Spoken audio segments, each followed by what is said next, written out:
היום אני אלמד אתכם לעשות מנדלה. יש המון סוגים של מנדלות, ואני אלמד אתכם את המנדלה הבסיסית, מנדלת פרח החיים.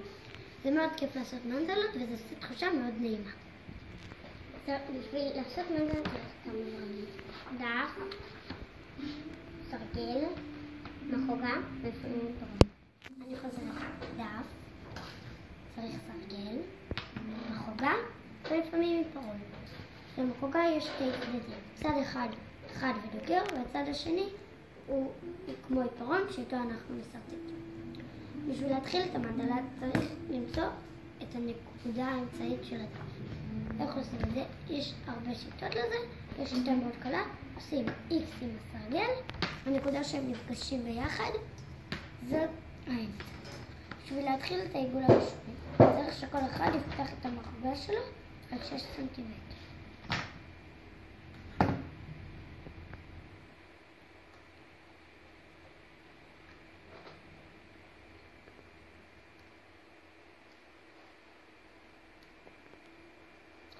שמים את הצד אחד בנקודה של האמצע ומסרטטים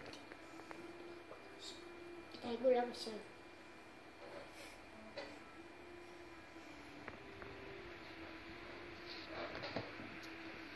אחר כך צריך לסרטט את העיגול השני. לא משנה איפה, מניחים את המחוגה איפה שסרטטנו ומתחילים לסרטט את העיגול השני על הקו.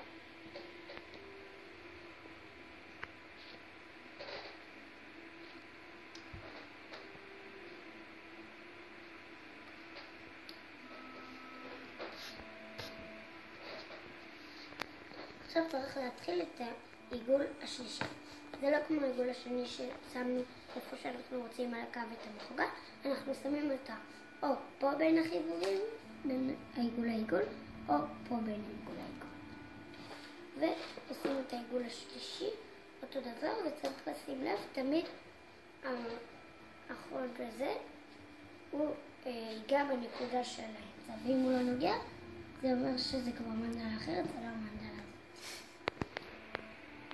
אחר כך צריך לעשות את העיגול הרביעי.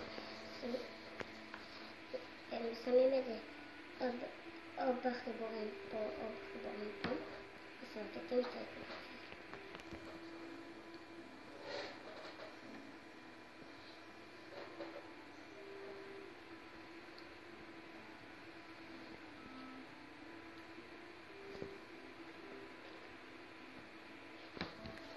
אחר כך צריך לעשות את העיגול החמישי. שמים את הקצה של המחוגה או פה בין החיבורים או פה בין החיבורים ומסרטטים אותו הדבר.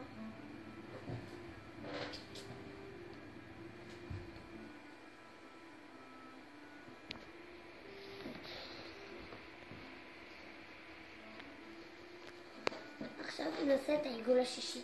שמים את החוד של המחוגה שוב פה בין החיבורים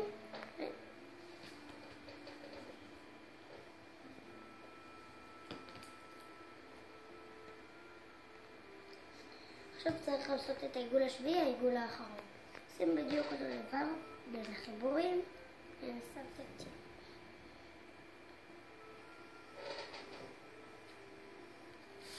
ככה זה צריך להיות, זאת המנדלה. בהתחלה, אחרי שסיימנו לעשות את המנדלה, אפשר כבר להתחיל לצבוע אותה. אבל זה לא כיף לצבוע את המנדלה, להתחיל להעתיק או לצבוע בצבעים שתכננתי שאני אוהבת. אבל פשוט מוצאים מהלב את כל מה שצריך. אם אני כועסת, אני מוציאה את הכעס. כל מיני דברים אני פשוט מוציאה לתוך המנדלה, ואז יוצא המנדלה שלי מהלב. לא צריך להעתיק, גם לא צריך לתכנן צבעים. פשוט מוצאים מהלב.